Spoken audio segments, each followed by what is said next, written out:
Saint মার্টিনের ভাগ্যে কি হয়েছে? ওটা কি বাংলাদেশের আছে? পলাতক সাবেক স্বৈরশাসক শেখ হাসিনা সম্প্রতি এক অডিও বার্তায় প্রশ্ন তোলেন সেন্ট মার্টিন নিয়ে। শেখ হাসিনার সেই অডিও বার্তার সূত্র ধরে ভারতীয় গণমাধ্যম জি24 ঘন্টা সংবাদ প্রকাশ করে বলছে, সেন্ট মার্টিন কি আদৌ আছে বাংলাদেশের? এছাড়া খবরে অন্তর্বর্তী সরকারের সমালোচনা করে তারা বলছে, গত ৮ মাসে বাংলাদেশের জনগণকে কি দিয়েছে ইউনূস সরকার। মিথ্যাচার করে তারা আরো বলছে, অন্তর্বর্তী সরকার শুধু আওয়ামী লীগ নেতাকর্মীদের গ্রেফতার ও খুন করছে, দেশের উন্নয়ন করতে পারেনি।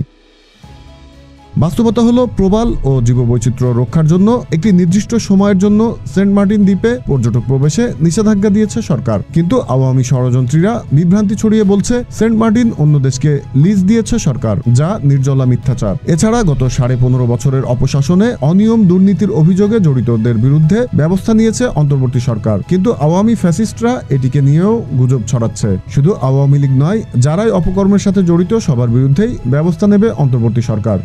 Z news, Dhaka.